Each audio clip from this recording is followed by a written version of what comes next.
สวัสดีครับคลิปนี้นะครับผมจะมานำเสนอกล้องติดรถยนต์นะครับที่ได้ทำการสั่งซื้อจากในเว็บ Shopee ไปนะครับเพิ่งสั่งซื้อไปเมื่อวานนะครับแล้วก็วันนี้ได้รับเลยนะครับเดี๋ยววันนี้ผมจะมาลองติดตั้งเลยนะครับหลังจากที่ได้รับของแล้วนะครับไม่แน่ใจว่า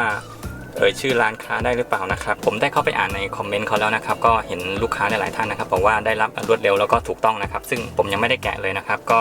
ยังไม่ได้ทำการกดรับสินค้าเขาด้วยนะครับก็เดี๋ยวหลังจากที่แกะกล่องตรวจสินค้าเรียบร้อยแล้วก็เดี๋ยวจะกดรับสินค้าให้นะครับราคาสินค้านี้นะครับกล้องติดรถยนต์นะครับราคา359 บาทนะครับเป็นกล้องติดรถยนต์ครับที่มีกล้องหน้าแล้วก็มีกล้องหลังด้วยนะครับก็ถือว่าคุ้มมากเลยนะครับแล้วก็มีค่าจัดส่งอีก26 บาทนะครับรวมเป็น385 บาทนะครับจัดส่งโดย J&T Express นะครับก็รวดเร็วทันใจครับเป็นกล้องถอยหลังที่มีเส้นบอกระยะนะครับมีโหมดพักจอแล้วก็รองรับ Memory Card สูงสุด32 กิกนะครับแต่ว่าร้านในราคานี้ไม่ได้แถมเมมมาด้วยนะครับเดี๋ยวเราจะมาลองแกะกันเลยนะครับ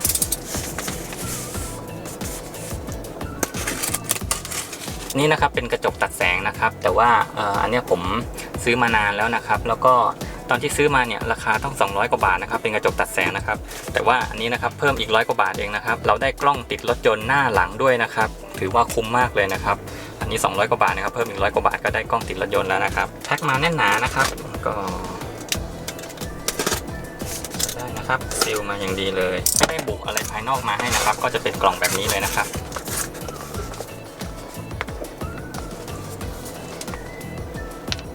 TFT นะครับแล้วก็ Full HD 1080p นะครับ Wide Angle Lens นะครับก็คือเป็นเลนส์มุมกว้างนะครับแล้วก็มี Night Vision ด้วยนะครับก็คือตอนกลางคืนนะครับช่วยให้ความคมชัดนะครับแล้วก็ Support Memory นะครับ32 กิกนะครับแล้วก็มี Motion Detection ด้วยนะครับก็คือตรวจจับสิ่งเคลื่อนไหวนะครับปกติแบบนี้นะครับเราก็จะสามารถตั้งเปิดปิดได้นะครับแล้วก็มีการบันทึกแบบวนนะครับแล้วก็มี G Sensor นะครับก็จะเป็นด้านหลังกล่องนะครับเนี่ยลักษณะจะคล้ายๆกันเลยนะครับแต่อันนี้เป็นกระจกอย่างเดียวนะครับไม่ได้มีกล้องอะไรเดี๋ยวผมจะถอดออกมานะครับก็ค่อนข้างติดตั้งง่ายนะครับ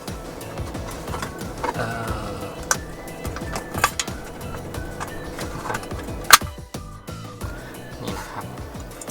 ซึ่งกล้องติดรถยนต์แบบนี้สามารถที่จะติดกับกระจกมองหลังนะครับที่มีมากับตัวรถได้เลยนะครับเพราะว่านี้เขาจะเป็นแกนที่มีความแข็งแรงมากเลยนะครับผมเพิ่งจะเคยใช้เหมือนกันนะครับปกติผมจะใช้เป็นกล้องติดรถยนต์ที่ติดกับกระจกตรงนี้นะครับเวลานานๆไปนะครับเวลาที่เราจอดตากแดดนะครับพวกยางต่างๆที่เป็นสุญญากาศที่ดูดกระจกนะครับมันก็จะหลุดได้ง่ายเวลาเจอแดดร้อนๆอะไรพวกนี้นะครับแล้วก็บางทีก็หล่นมาเองโดยไม่ได้ตั้งใจนะครับลองเปลี่ยนมาใช้แบบนี้บ้างนะครับที่เป็นกระจกติดรถยนต์นะครับนะครับก็เป็นกล่องของเขาอุปกรณ์ชิ้นแรกนะครับก็จะเป็นนี่นะครับวัสดุก็ใช้ได้เลยนะครับเดี๋ยวเราติดตั้งเสร็จแล้วเดี๋ยวเราค่อยลอกแล้วกันนะครับฟิล์มอันนี้ครับมีประมาณ6 ปุ่มนะครับข้างบนจอครับตรงนี้ก็จะเป็นกล้องมาดูอุปกรณ์ภายในกล่องกันบ้างนะครับก็จะมีสายรัดน่าจะเป็นสายรัดตรงนี้นะครับสายรัดกระจกนะครับมี2 เส้นนะครับกล้องถอยหลังนะครับนี่นะครับก็บรรจุอยู่ในถุงมาอย่างดีนะครับนี่นะครับก็จะมีนี่เลนส์4 ตัวนะครับแล้วก็มีอุปกรณ์ตัวยึดมาให้ด้วยนะครับสำหรับใครที่จะติดทางด้านหลังนะครับเผื่ออาจจะต้องมีการขันสกรูนะครับอันนี้ผมยังไม่แน่ใจว่าผมจะใช้โดยติดกาวหรือว่าติดกับทางด้านหลังแผ่นป้ายทะเบียนนะครับเดี๋ยวเรามาทดสอบกันเลยนะครับว่าจะเสียบแล้วติดหรือเปล่านะครับสายด้านหลังนะครับก็จะให้ความยาวมาพอสมควรเลยนะครับแล้วก็มีแจ็คเสียบด้วยนะครับเราก็จะเอาปุ่มกดนะครับอยู่ทางด้านล่างนะครับเดี๋ยวจะลองทำการเสียบสายก่อนนะครับก็คือตรงที่เสียบจุดบุหรี่นะครับเป็นหัวแบบนี้นะครับแล้วก็เดี๋ยวเสียบเข้าไปก่อนเลยนะครับก็จะมีไฟติดแล้วนะครับเห็นไหมครับจะเป็นสีแดงๆนะครับนี่นะครับไม่มีอะไรซับซ้อนมากนะครับก็ปุ่มก็ประมาณนี้นะครับตัวเครื่องก็ติดแล้วนะครับเลนนะครับบริเวณด้านหลังของกระจกนะครับก็เดี๋ยวผมจะลองหันไปทางนี้เลยนะครับ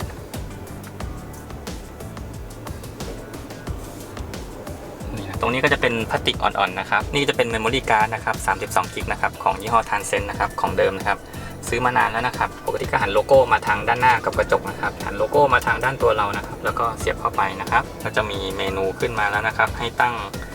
วันเวลานะครับแต่ตัวหนังสือเล็กมากเลยนะครับตรงนี้ก็จะติดเลนแล้วนะครับก็เราดันมาตรงนี้ก็จะสุดแล้วนะครับเลนก็จะค้างไว้อยู่นะครับก็จะไม่ได้กึ่งกลางอะไรเท่าไหร่นะครับ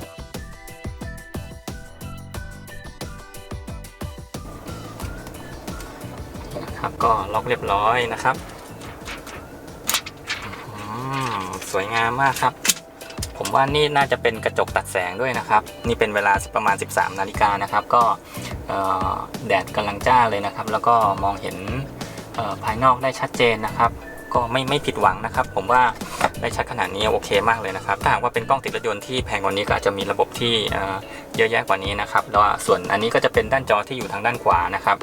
ทางด้านฝั่งคนขับนะครับจอที่อยู่ทางด้านนี้นะครับก็ใกล้ชิดกับผู้ขับนะครับก็สามารถสังเกตได้ง่ายนะครับเดี๋ยวผมจะลองเสียบกล้องถอยหลังบ้างนะสายให้มายาวมากเลยนะครับยังไม่ได้เดินนะครับอันนี้ก็ทำการทดลองกันในรถให้ได้รับชมกันไปก่อนนะครับมีลูกศรคอยชี้บอกด้วยนะครับแล้วก็เสียบเข้าไปครับก็สุดแล้วครับจะเป็นแจ็คนะครับเดี๋ยวผมจะลองดูนะครับกับกระจกรถยนต์ก็ดีอย่างนึงนะครับเพราะว่าทำให้เราไม่สูญเสียพื้นที่บริเวณหน้ากระจกนะครับเพราะว่าคนขับรถเนี่ยวิสัยทัศน์นะครับเป็นสิ่งที่สำคัญมากนะครับถ้าหากว่ามีอะไรห้อยลงมาเหมือนแต่ก่อนที่ผมเคยใช้นะครับก็กล้องยื่นลงมาห้อยลงมานะครับก็จะบดบังวิสัยทัศน์ได้ประมาณหนึ่งเหมือนกันนะครับอาจจะทำให้เกิดความรู้สึกรำคาญสายตาได้บางครั้งนะครับแล้วก็พวกสายเนี่ยเดี๋ยวผมจะค่อยๆเดินเก็บไปทีหลังนะครับก็อาจจะเหน็บเข้าไปข้างใต้นี้นะครับแล้วก็เราก็เดินลงมานะครับอะแดปเตอร์นะครับที่ตรงที่เสียบที่จุดบุหรี่นะครับก็จะมีความยาวประมาณ3 เมตร 10 เซนนะครับก็ถือว่ามีความยาวพอสมควรเลยนะครับแล้วคราวนี้ผมคิดว่าการที่เราเก็บสายโดยเดินเข้ามาภายในตัวรถนะครับรอบๆที่สอดภายใต้หลังคาก็น่าจะมีความเรียบร้อยดีกว่านะครับดีกว่าที่จะห้อยสายลงมาแบบนี้นะครับผมแนะนำว่าเราควรจะเปิดตรงเกะตรงที่เก็บของตรงนี้ก่อนนะครับเห็นไหมครับเก็บของตรงนี้นะครับที่เราจะเอาออกนะครับเราก็บีบเข้าไปก่อนนะครับบีบมาถึงจะดึงออกมาได้นะครับอย่างเงี้ยนะครับอย่างเงี้ยจะติดใช่ไหมครับแล้วก็ทำการบีบเข้าไปทั้ง2ด้านนะครับแล้วก็ปลดลงมานะครับเวลาที่เราปิดก็เข้าไปอย่างนี้เลยนะครับเดี๋ยวเราจะสอดหัวนี้นะครับค่อยๆไล่ขึ้นไปนะครับตามบริเวณสายนี้นะครับแล้วไปโผล่ตรงนี้นะครับเราวัดสายตรงนี้ให้พอดีก่อนนะครับแล้วก็ที่เหลือเท่าไหร่เนี่ยเดี๋ยวเราเดินขึ้นไปเก็บใต้หลังคากันเลยนะครับสังเกตดีๆนะครับก็จะมีรูให้สอดอยู่นะครับทำเองง่ายๆนะครับลองเปิดดูนะครับบริเวณตรงนี้ก็สายก็มีการถูกจัดเก็บแล้วก็เรียงไว้อย่างเรียบร้อยนะครับเดี๋ยวผมเอากล้องมาให้ดูใกล้ๆนะครับทดลองเสียบไปก่อนนะครับตอนนี้ผมปิดเครื่องอยู่นะครับไม่ได้สตาร์ทรถยนต์ไว้นะครับเราก็จะได้มีพื้นที่โล่งๆตรงนี้ด้วยนะครับไม่บดบังนะครับแล้วก็สอดเข้ามานะครับสอดเข้ามาสายก็จะมาจากตรงนี้นะครับนี่นะครับเห็นไหมครับหัวจะอยู่ตรงนี้นะครับเดี๋ยวผมจะสอดเข้าไปตรงนี้อีกทีหนึ่งแล้วก็มาทะลุออกตรงนี้นะครับ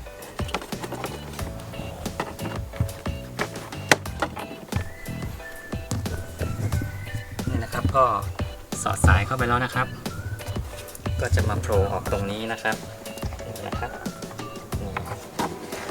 สายก็โผล่มาแล้วนะครับก็รูดออกมาเลยครับแล้วเดี๋ยวเราจะเดินไล่ขึ้นไปในนี้นะครับที่ต้องเอาด้านนี้เข้าก่อนเพราะว่าหัวตรงนี้นะมีขนาดเล็กนะครับสามารถที่จะสอดแล้วก็ไล่มาทางนี้ได้เลยนะครับมีความยาว3 เมตร 10 เซนนะครับก็เหลือเฟือครับสอดไล่เข้าไปเลยนะครับก็เหลืออยู่ประมาณนี้เองครั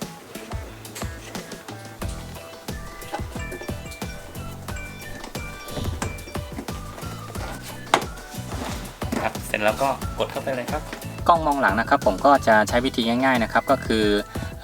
โดยการติดกาว2 หน้าไว้ทางด้านหลังนะครับไม่ได้ไปเจาะตรงแผ่นป้ายทะเบียนนะครับเดินสายมาเรื่อยๆนะครับแล้วก็มาขึ้นบริเวณจุดนี้นะครับส่วนสายเส้นสีแดงนะครับก็จะไปทะลุออกด้านหลังนะครับซึ่ง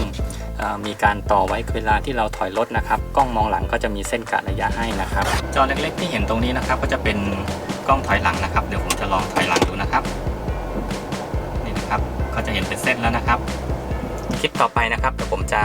อาจจะนำการตัดต่อภาพบางส่วนนะครับมาให้ทุกท่านได้รับชมกันนะครับว่าภาพกล้องหน้ากับกล้องหลังมีความคมชัดมากแค่ไหนนะครับก็ท้ายสุดนี้นะครับก็ขอขอบคุณสำหรับการติดตามรับชมนะครับสวัสดีครับ